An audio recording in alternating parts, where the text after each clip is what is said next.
Buenas noches, una vez más a Confederación Iberoamericana de Nuestro Señor. Estamos en la 66ª transmisión por Facebook y YouTube. Les damos la bienvenida a todos los camaradas que nos sintonizan.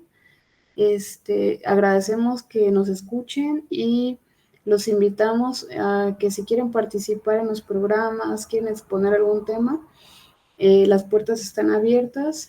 Y en esta ocasión traemos a un santo, a uno de los máximos santos de la iglesia, un intelectual y pues lo más importante, ¿no? Que toda su vida, que toda su inteligencia, sus dones que le dio Dios, pues fueron elevados con esa santidad. En esta ocasión nos trae a este personaje Jenny Ríos y pues adelante, compañera. Bueno, pues tal y como lo dijiste, este santo es uno de los más nombrados de la iglesia, puesto que dedicó prácticamente toda su vida de Dios, sobre todo se dedicó a demostrar su existencia y desde muy temprana edad, desde los 5 años, ya se le veía una gran devoción e inquietud por estudiar a fondo todas las cuestiones divinas. Fue un sacerdote, teólogo, filósofo italiano y fue el máximo representante de la filosofía escolástica. Esta es la enseñanza de las doctrinas de Aristóteles en sí, y sentó las bases del cristianismo en la Edad Media. Lo nombraron doctor de la Iglesia y ejerció una gran influencia en la teología cristiana. Fue padre de la Iglesia, doctor de la Iglesia Católica Cristiana. Él nació en el siglo XII, en el año de 1225, en la ciudad de Nápoles, en Italia. Fue el último de los 11 hijos que tuvieron los condes de Landulf. Y bueno, obviamente era una familia de nobles y bueno, como era la costumbre en ese tiempo, todos los hijos de nobles debían seguir el camino de los benedictinos. Entonces, por esta razón, comenzó su formación educativa y religiosa en esta vía, pues desde muy pequeño, como ya lo había mencionado al principio. Sus padres lo ingresarían a la edad de 5 años con los monjes benedictinos. Y bueno, así transcurrió hasta los 16 años aproximadamente, donde estudió con los dominicanos y con los franciscanos. Tenía la intención de seguir su formación, definitivamente sabía lo que quería, pero pues no fue del agrado de su familia, porque obviamente se resistió, se rebeló a seguir el camino que le habían impuesto. Y bueno, se opusieron tan severamente que se dice que su madre fue quien comenzó a confabular, digámoslo así, para evitar a toda costa que siguiera sus preceptos. Obtuvo el permiso de Federico II, que era el rey en ese momento, para que diera autorización de que sus hermanos, sus propios hermanos y su madre, quienes le evitaron pues de una manera muy radical. Los hermanos que eran miembros del ejército detuvieron a Tomás y lo encerraron en el castillo de Rocaseca, en esa misma ciudad, y permaneció encerrado durante un año. Al parecer, tras una queja suplicante del que era su guardia o su custodio, el general de los dominicos, le pidió fervientemente a Federico II que por favor lo pusiera en libertad. Y bueno, se compadeció este monarca y decidió dejarlo en libertad. Entonces, pues, por obvias razones, se alejó de su familia y se trasladó a París, en donde permaneció algunos años, desde 1245 más o menos hasta 1256. Y bueno, en ese transcurso eh, fue un estudiante, pues fue una eminencia, digámoslo así. Obtuvo el título de maestro en teología. Toda esa etapa de sus estudios se fue de la mano con su mentor y guía, que fue Fray Alberto Magno, que también fue un sacerdote y filósofo, geógrafo, además. Y bueno, pues a los 32 años ya se había ordenado sacerdote y lo nombraron maestro de cátedra de teología ahí mismo en París. Y bueno, a partir de ahí comenzó a escribir sus primeras obras. La primera que destaca es la llamada Scripta Sententiarum, que es pues un tratado en donde explica a su manera los comentarios sobre una obra muy influyente en ese tiempo que estaba relacionada con los sacramentos de la Iglesia. Explicaba la importancia de cada uno de ellos y que eran definitivamente herramientas de Dios para seguir sus preceptos en el mundo. Otra de sus obras, muy controversiales, por cierto, fue la llamada De Unitate Intellectus contra Averroístas. Este tratado defendía la inmortalidad individual del alma contra la idea de la existencia de un único intelecto para todos los hombres. Este argumento contradecía completamente a un filósofo árabe de nombre Averroes. Precisamente de ahí es que le pone nombre a esta obra suya. Y pues, por supuesto, Tomás afirmaba todo lo contrario. Otra de sus obras famosas fue Summa contra Gentiles. Esta obra repasaba muy críticamente las diferentes filosofías corrientes que hubo a lo largo de la historia. Y pues bueno, para cerrar con broche de oro, aunque no terminó esta obra y fue aún así la más importante, que se llamó Summa Theologiae.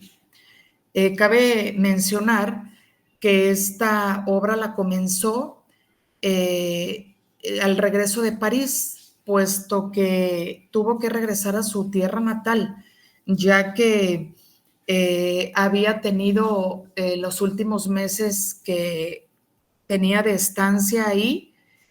Bueno, fue muy difícil para él lidiar, digámoslo así, con todas las controversias que había ya en ese momento, con todo lo que había predicado y con todo lo que había escrito. Entonces, fue ya en su ciudad de nacimiento donde comenzó esta obra. Y bueno, el punto medular de este escrito es la estrecha coherencia entre la razón humana y la divina revelación. Como decía, debido al escenario tan difícil en esos momentos de la hostilidad que había. Bueno, escribió esta gran obra y además tenía como principio básico demostrar la existencia de Dios sin dejar ninguna duda. Y bueno, lo más sobresaliente de esta obra fue los 5 puntos o las 5 vías que él consideraba que probaban la existencia de Dios. Fueron la vía del movimiento, la vía de la causa eficiente, la vía de la contingencia y la necesidad, y la vía de los grados de perfección, y como quinta, la vía de la finalidad. Y creo que sí vale mucho la pena ahondar un poco en ellas brevemente, porque es un escrito bastante largo y muy explícito, pero vamos a hacerlo lo más claro posible. La primera, que es la vía del movimiento, él afirmaba con vehemencia que lo que se mueve es porque algo o alguien lo movió previamente y lo moverá posteriormente. Para poner un ejemplo sencillo, una semilla es un árbol en potencia, pero para llegar a eso necesita varios elementos: agua, tierra y la luz del sol, ¿no? Entonces, bueno, para fin de que esta semilla logre su cometido, aparte de necesitar todas estas, digámoslo, componentes, bueno, esos mismos se han movido. Por ejemplo, el agua que requiere ya pasó por diferentes estados, ¿no? Se movió del gaseoso al líquido o del líquido al gaseoso, y bueno, todos sabemos cuál es el proceso del agua. Entonces, tanto el agua como la tierra, como el sol que sale y se mete dependiendo del movimiento de la tierra, bueno, si nos damos cuenta, todo es movimiento. Entonces, él establece que todo, absolutamente todo, necesita de movimiento para llegar a su fin. Y todo aquello que se mueve o que pasa a hacer algo requiere de un movimiento necesario para cumplir con su misión. Entonces, el movimiento o el motor de todas estas cosas es Dios. La segunda vía sería la causa eficiente. Esta se refiere a la causa por la cual se produce un efecto en el mundo. Por ejemplo, la causa de que exista una escultura, pues es porque alguien la hizo, ¿no? Hubo alguien que la elaboró. Entonces, del mismo modo, cada causa eficiente tiene a su vez otra causa igual de eficiente. Por ejemplo, nosotros somos la causa de nuestros padres. Nuestros padres, a su vez, son la causa de nuestros abuelos, y así sucesivamente. Entonces, para fin de que haya una causa primera, debe de haber una causa de todo lo demás. Esta causa es Dios. La tercera vía, que es la de la contingencia y la necesidad, nos hace ver que los seres nacen y mueren y pueden o no existir en un momento dado, pero esto no es algo que detenga pues el curso natural de las cosas y del mundo, ¿no? O sea, el mundo sigue funcionando, exista o no exista determinada cosa. Entonces, hay algunos seres que son estrictamente necesarios, que no pueden no existir. Es decir, la única posibilidad es que existan porque, valga la redundancia, son totalmente necesarios. Entonces, si las cosas fueran contingentes, es decir, una cosa contingente es algo que tiene un periodo de tiempo y se termina.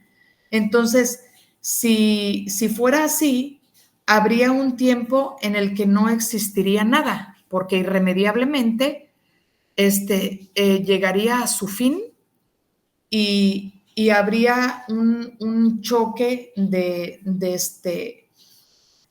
fin mm, de todo.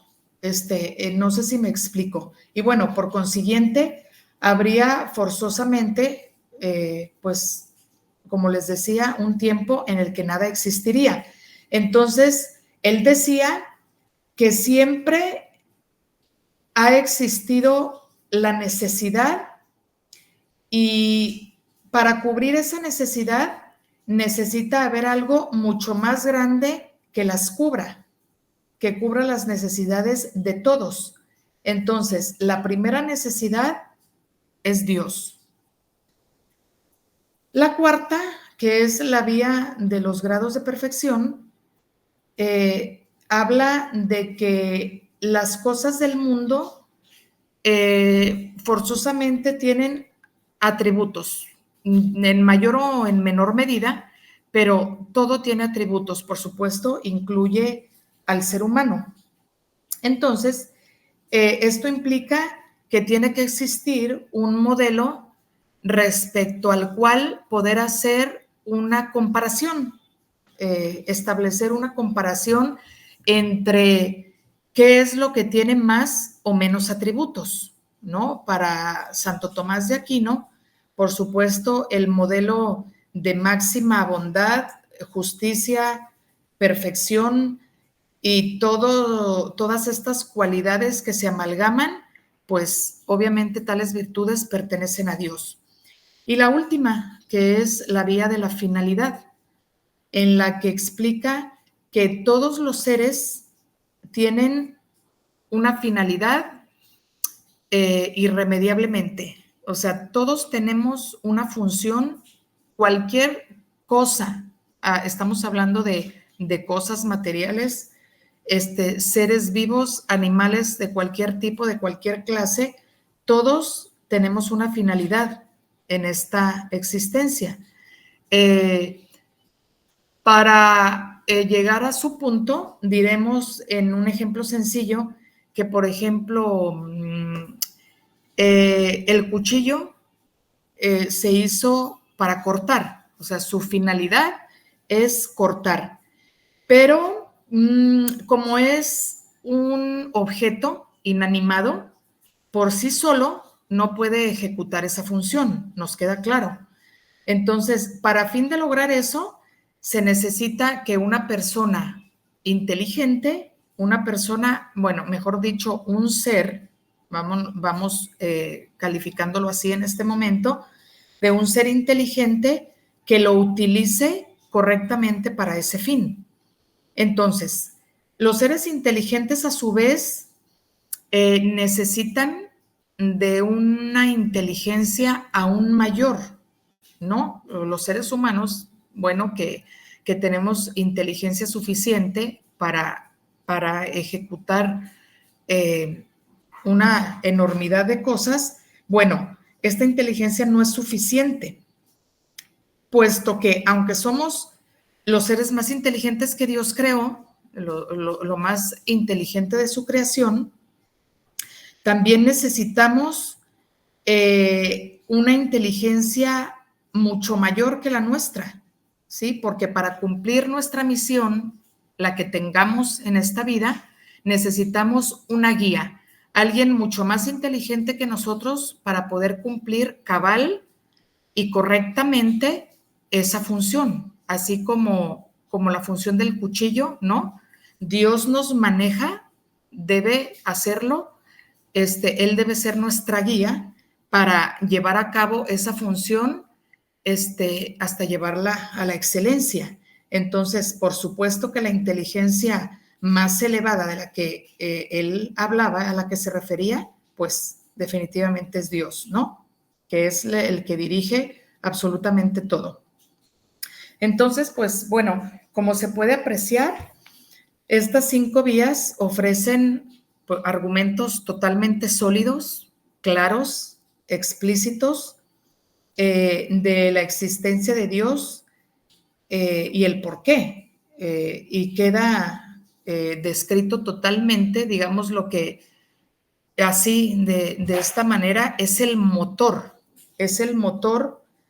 que mueve absolutamente todo, que causa todo, que es un ser totalmente indispensable, un ser perfecto, de inteligencia suprema, que bueno, lo gobierna y lo maneja todo, ¿no? Esta es la principal, o sea, lo más interesante de esta obra llamada Summa Theologiae. Y bueno, les comentaba que al final de sus días tuvo tribulaciones, empezó a, digamos, a flaquear un poco como todo ser humano, y cuentan que le llamó a su secretario en sus últimos días para decirle que estaba tristemente meditabundo, que había tenido una revelación, la cual le había dicho que su obra era un montón de paja. Entonces la dejó inconclusa y bueno, cabe mencionar que aparentemente le atacó una rara enfermedad, pero cuentan algunas versiones que la verdadera razón de su muerte fue que al parecer lo envenenó un rey de Sicilia, que en ese tiempo tengo entendido que era Carlos de Anjou, que fue envenenado por este gobernante por, por pues, por problemas políticos. Entonces, no se sabe a ciencia cierta si esto fue verdad o no, pero bueno, cuando se escuchan versiones es porque hay algo de misterio en algún suceso. Y bueno, después de su muerte, como su obra no pudo finalizarla, él, al parecer, la continuaron sus allegados, solo que en esos momentos hubo una confusión y creyeron que todos esos escritos eran pertenecientes al árabe filósofo que habíamos mencionado anteriormente, Averroes, que fue el motivo por el que Santo Tomás de Aquino escribió su tercera obra. Y bueno, hasta que no fue, digamos, autorizado ese compendio de escritos, fue que lo canonizaron 50 años después, un 18 de julio de 1323. Bueno, entre algunas de las curiosidades, su frase más representativa fue: el bien puede existir sin el mal, mientras que el mal no puede existir sin el bien. Es muy sonada y esta frase es la que lo caracteriza principalmente. Y bueno, no solo era un santo que escribía y predicaba, sino que también tenía un comportamiento intachable. Se dice que siempre fue humilde, cordial, caritativo, que jamás se le vio de mal humor. Era realmente un hombre estoico. Y bueno, eso fue también lo que le valió para ser canonizado, no solo sus atributos o cualidades de conocimientos, sino también su comportamiento. Fue vehemente devoto de Jesucristo, sobre todo de la Eucaristía, y también le tenía una devoción desmedida a la Virgen María. Y bueno, entre otras curiosidades, digámoslo así, decían que tenía muy mala letra, que no se entendía muy bien su letra y que fue un problema, entre comillas, que le causó mucho tiempo. Le costó mucho trabajo que entendieran sus escritos. De hecho, su secretario le ayudaba, era su asistente y amigo, y era el que hacía la mayor parte de los escritos. Y pues bueno, terminamos con su semblanza espiritual. Bueno, ya habíamos comentado que se centró en una continua dedicación a investigar la verdad y entregarla a los demás en escritos y en predicación directa. Y bueno, pues él decía que la razón y la fe no eran ideas que se contrapunteaban, sino que al contrario, que las unía una armonía y concordia que se permitía entre la naturaleza humana y pues la divinidad de Dios. Pues no sé, compañeros, si quieren hacer alguna pregunta, si quieren hacer algún comentario. Muchas gracias por tu presentación y por los ejemplos que nos pones sobre Santo Tomás. Pues a mí, respecto a lo que estabas comentando de que su familia pues no lo dejaba, ¿no? Que siguiera una vida religiosa. Hay algo muy curioso que no sabía, ¿no? Del por qué, bueno, le mandan a él a una mujer casi como de la vida, bueno, de las mujeres que les pagan por estar con un hombre, y la mandan ahí donde lo encerraron, en la celda, y pues él corre a la mujer, ¿no? La saca de ahí y le pide a Dios ayuda, ¿no? Para que nunca más volviera a pensar o caer en algo así. Y pues ve en una visión, dos ángeles del cielo le atan alrededor de la cintura una cuerda, y desde ese tiempo, bueno, y le dicen que en nombre de Dios te ceñimos con el símbolo de castidad, y que esa cuerda no se iba a destruir ante ningún ataque. Entonces, desde ese tiempo, y muchos usan esa cuerda. Yo la había visto, pero digo, es interesante que desde este tiempo empezaron a usar esa cuerda de la pureza. Y pues respecto también a lo que comentas bueno, a mí hay algo que se me hace así súper interesante de él, es de que él se memorizaba todo, ¿no? Tenía una mente muy prodigiosa. Se memorizaba todo lo que leía. Leyó la Biblia cuando estaba encerrado y se la memorizó.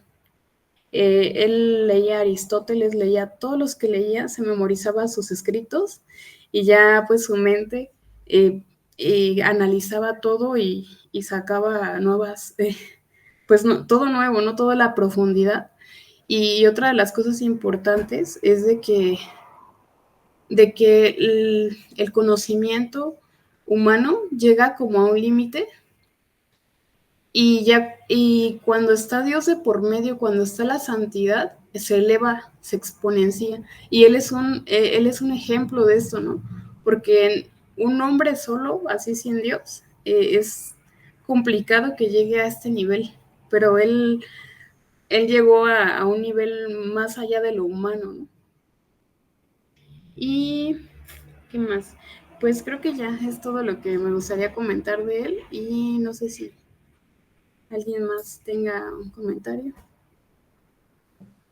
Muchas gracias por tu aportación. Sí. Perdón. Bueno, compañero, no. Le doy la palabra. Sí. ¿Qué no se puede hablar de Santo Tomás? ¿Por qué esta persona fue nombrado doctor de la Iglesia? Es una cuestión bien interesante. Vamos a empezar desde el principio. Santo Tomás de Aquino conocía perfectamente la teología anterior a él, que era la que estaba apoyada en San Agustín, y San Agustín se apoyó a sí mismo en Platón. Pero, como tú lo mencionaste, empezaron a resurgir, a ser redescubierto Aristóteles. Aristóteles en la filosofía clásica superó a Platón, por mucho. Sin embargo, sus escritos estuvieron mucho tiempo extraviados o perdidos.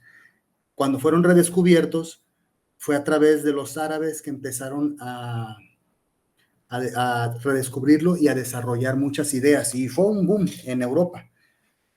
Es ahí donde Santo Tomás empieza a revisar todo lo que tenía que ofrecer Aristóteles en cuanto a filosofía, y tuvo que pedirle a un amigo que le tradujera del griego al latín. ¿Por qué? Porque los escritos que había estaban en árabe, por lo que mencionabas que los filósofos Averroes y otros estaban inundando Europa de los escritos de sus ideas, pero con errores. Entonces, Santo Tomás lo que hizo fue pedirle a un amigo que le tradujera Aristóteles directamente del griego al latín para que él pudiera comprenderlo. Y a partir de ahí empezó a desarrollar, y se dio cuenta que era mucho más potente, mucho más refinada la filosofía de Aristóteles, superando a Platón. Y bueno, la obra que desarrolló Santo Tomás es inmensa, inmensa. Se dice que tenía no nomás un secretario, tenía varios secretarios, que él estaba dictando de memoria. Tenía de memoria la Biblia, tenía de memoria escritos de San Agustín, de memoria las sentencias de Pedro Lombardo, etcétera. De todos los autores que él ya había leído, de memoria le estaba dictando a uno y a otro secretario, porque él era asesor de reyes, de papas. Le pedían muchas dudas para que hablara sobre tales temas. También tuvo muchísimos sermones escritos sobre cada una de las epístolas, los evangelios, etc. No se ha visto nada igual en la iglesia, no se ha visto nada igual en la filosofía incluso. O sea, tan es así que se le llama la filosofía aristotélico-tomista. Se le llama la cumbre de la filosofía, pero a la filosofía moderna le conviene que no se mencione a Santo Tomás de Aquino. Y durante muchos siglos, digamos que los filósofos europeos han procurado ya no hacer caso a Santo Tomás. Entonces, los errores filosóficos que estamos viviendo ahorita se derivan de filosofías que olvidaron el realismo desarrollado por Santo Tomás de Aquino. Esa perfección, él llevó a la perfección la filosofía de Aristóteles, y por eso durante mucho tiempo esa filosofía fue la que le dio un sustento filosófico a lo que hizo España cuando fue España durante casi 3 siglos la potencia del mundo. Todo ese conocimiento de Santo Tomás se desarrolló siglos después en lo que fue la Escuela de Salamanca. Santo Tomás habló de política, habló de economía, etcétera. O sea, muchísimo. La Suma Teológica es la más importante de todas. ¿Por qué? Porque ahí es donde él compagina la fe y la razón. Pero ahí mismo en la Suma Teológica, que aunque era un tratado de 5 tomos, de más de 5,000 páginas, y cada artículo de esa suma responde cuestiones teológicas muy, muy importantes, que nadie lo había hecho.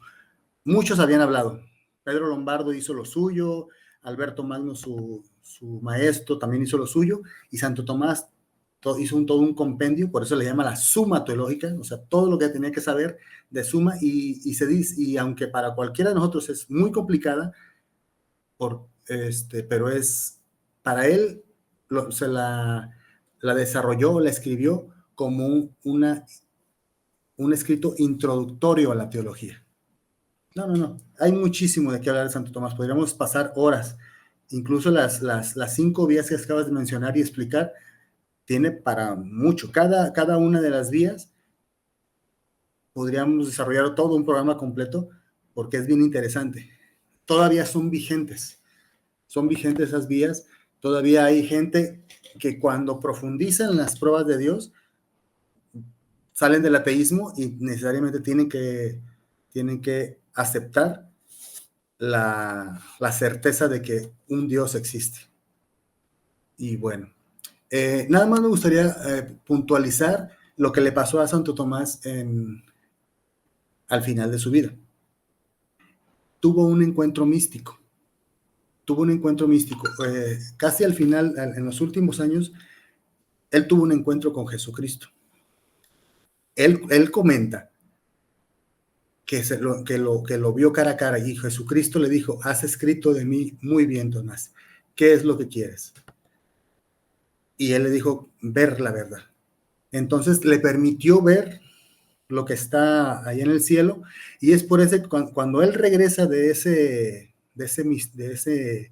esa visión mística, él dice: he visto las cosas que están ahí arriba y lo que he escrito son paja. Y tuvo una crisis que estuvo a punto de quemar su obra, porque decía que él solamente había balbuceado todo lo que había visto ahí arriba. Pero pues obviamente todos le escondieron los escritos, ¿verdad? para que no hiciera tal cosa, para fortuna nuestra. Y en el caso de su muerte, se le había invitado a un concilio, y al parecer, cuando iban en el trayecto, una rama lo golpea, lo tumba del caballo, y es ahí donde se puso enfermo y falleció. Lo auxiliaron en un castillo cercano y pues ahí fue donde falleció. Pero bueno, Santo Tomás fue asesor de varios papas. Recordemos que un papa pues vivía algunos años y normalmente son personas muy mayores, entonces, pero fue asesor de varios papas. Pero lo más importante es que su filosofía sigue vigente. Incluso en el siglo XVIII, el Papa León XIII les dijo a todo el cristianismo: revisen la teología o los escritos de Santo Tomás, porque es ahí donde está contenida la perfección de la doctrina católica. Mucho de sismo, mucho de la doctrina en donde se sustentan para hacer sus escritos los santos padres, el magisterio, mucho se basa en Santo Tomás, porque a su vez Santo Tomás se basó en los anteriores, en San Agustín, en los teólogos importantes de la era medieval, de la época medieval. Bueno, es mucho de que hay que hablar de Santo Tomás, es impresionante. No hay alguien después de él que haya hecho lo que hizo en el cúmulo de escritos. Y se dice que solamente lo pudo hacer así como lo mencioné, teniendo varios escritores, porque él solo, o sea, era imposible. Y si uno revisa cada una de las cuestiones que responden la Suma Teológica, uno alcanza a ver el nivel de elocuencia y de certeza en el que está escrito. O sea, yo no lo he visto ahorita, con ningún filósofo moderno lo he visto como en Santo Tomás. Entonces, en otra ocasión tal vez sería interesante que platiquemos sobre la Escuela de Salamanca, que fue, digamos, filósofos tomistas que desarrollaron todo un cúmulo de conocimientos y que permitió darle el sustento a España de lo que hizo en América y de la manera en cómo pudieron administrar ese vasto imperio, ¿sale? Entonces muchos se basan en lo que hablaba Santo Tomás de economía, de lo que hablaba sobre administración, porque habló de muchas cosas.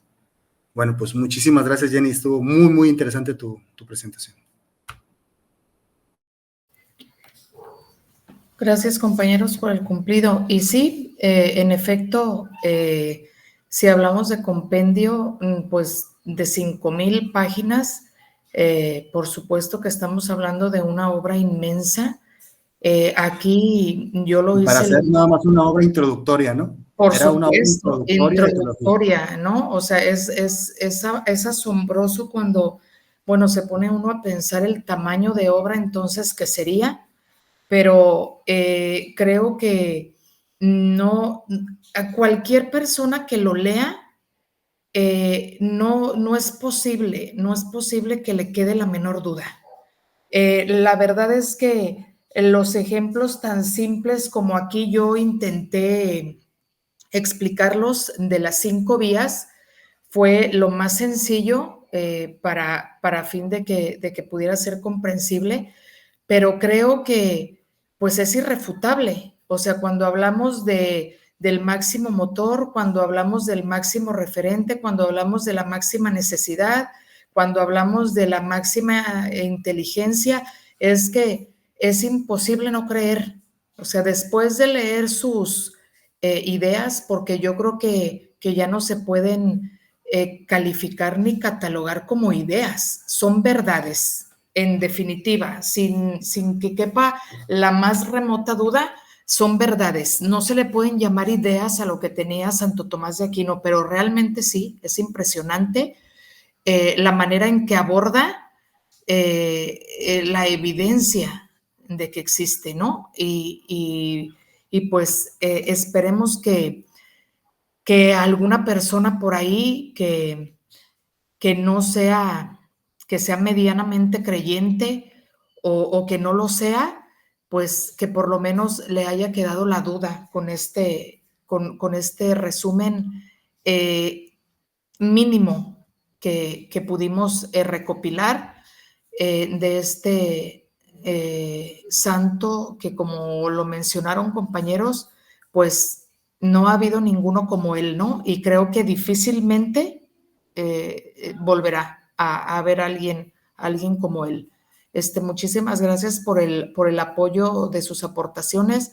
Muchas gracias por el dato de lo de la mujer. Eso no lo sabía. Gracias por complementar con sus datos, compañero Valdemar. Y sí, sería muy interesante que desmenuzáramos un poco más, porque creo que sería de gran ayuda para aclarar ciertas dudas de las personas que todavía dudan de la existencia de Dios. Sí, es que de la obra de Santo Tomás todavía nos queda muchísimo. Las 5 vías las trató Santo Tomás en la Suma Teológica en algunas páginas, pero estamos hablando de que era una obra de más de 5,000 páginas. Y habló sobre el alma, o sea, demostró la inmortalidad del alma, habló sobre la existencia de los ángeles, de la perfección de la creación, cómo la creación, digamos, se divide en dos ramos, en dos niveles, por así decirlo, lo material y lo inmaterial. En la parte de lo inmaterial están todas las especies de ángeles, que son infinitas, muchísimas, y al final Dios. Y en la parte material, cómo empieza desde las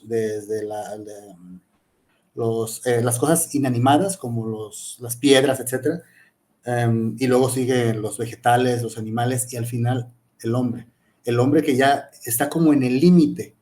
¿Por qué? Porque tiene tanto el organismo, la materia, pero también tiene la razón, el uso de la razón.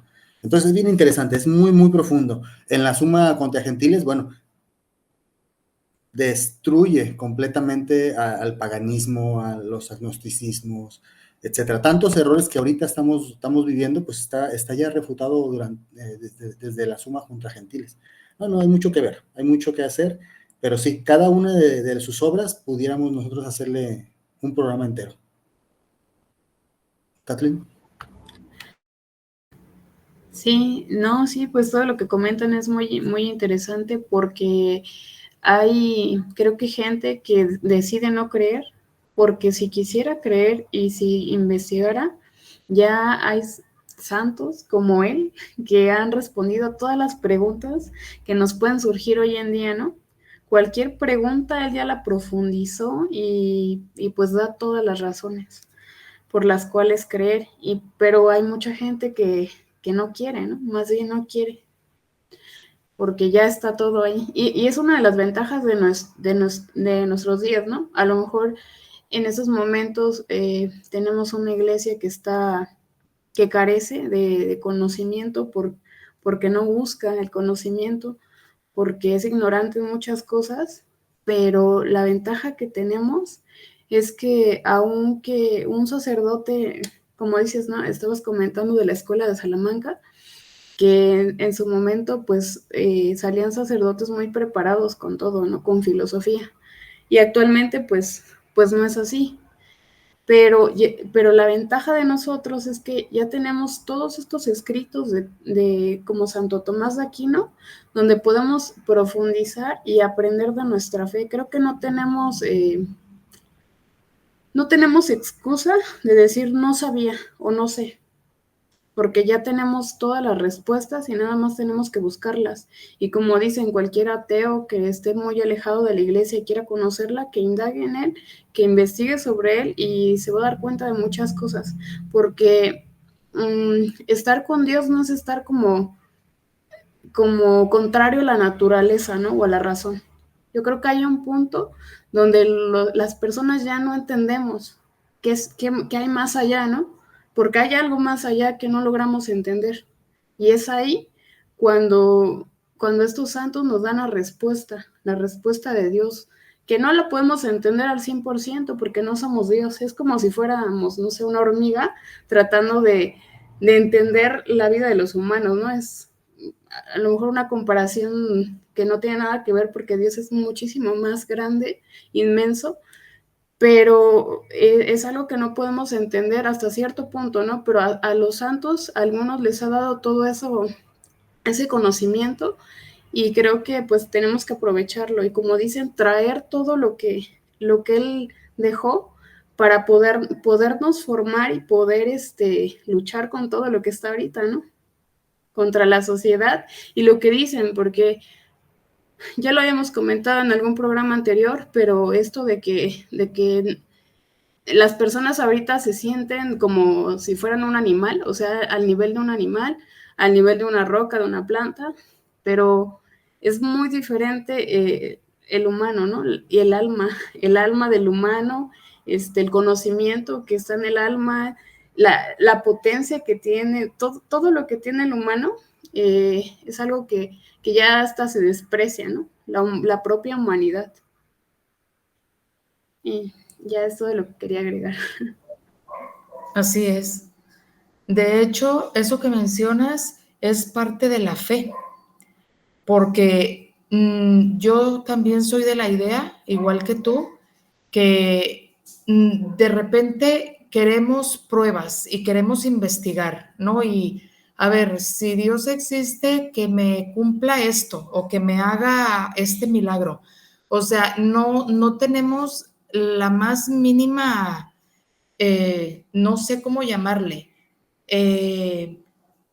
no sé, derecho se pudiera decir, de preguntarle por qué hace lo que hace o por qué actúa como actúa, por qué es su, o sea, por qué el misterio, si la fe es lo que nos ha, o sea, lo que nos permite creer. O sea, si Dios en su grandeza no nos permite conocer ciertas cosas, bueno, tenemos que tener la humildad de decir, es que no tengo ni la inteligencia suficiente ni nada de lo que se necesita para entender cómo actúa Dios. O sea, ni siquiera eso es impensable. Cuestionarlo y decir, a ver, ¿por qué haces esto? O ¿por qué haces lo otro? Se me hace hasta como, se me hace aberrante, absurdo, porque ¿cómo puedes cuestionar la perfección? O sea, cuando no tienes ni la menor idea de lo que eso significa. O sea, la perfección, el todopoderoso, el todo misericordioso. O sea, es imposible para la mente, para el corazón, para el humano entender los preceptos de Dios. Lo único que nos corresponde es tener fe ciega y decir, pero por supuesto que existes porque hasta por lógica Realmente, hasta por lógica, puede uno determinar que Dios existe. Entonces, creo que es demasiada la soberbia poner en plan de decir, a ver, no, es que ¿por qué esto? Y a ver, si creó los cielos y la tierra, ¿por qué? O sea, porque hay gente que piensa que Dios tiene una varita mágica, ¿no? Que actúa como un mago de decir, ah, no, pues es que el primer día se hizo los cielos y la tierra así como por arte de magia. O sea, por eso existe la naturaleza, por eso existe la biología, por eso existe la zoología, por eso existe todas las ciencias que son naturaleza. ¿Y qué es la naturaleza? Pues Dios. O sea, incluso se tomó la molestia de hacer su creación de manera que lo entendiéramos por medio de la ciencia, ¿no? Y bueno, nos vamos a extender muchísimo, ya hasta nos salimos del tema, entre comillas, de Santo Tomás de Aquino, pero bueno, ni tanto, porque él decía precisamente que la naturaleza humana, obviamente incluida la naturaleza del mundo de la creación, está totalmente vinculada con Dios y su divinidad, ¿no? Pero creo que sí tenemos que entender que no somos nadie, como tú dices, Kathleen. O sea, somos menos que una hormiga como para lograr entender siquiera apenas conocerlo y mucho menos cuestionar, ¿no?, sus designios. Sí, sí, así es. Y pues muchas gracias por la presentación. Y pues a todos los que nos escuchan, igual muchas gracias. Y pues que viva Cristo Rey. Que viva Cristo Rey. Viva Cristo Rey. Muchas gracias, compañeros. Buenas noches. Esperamos que al público le haya agradado nuestro programa de hoy.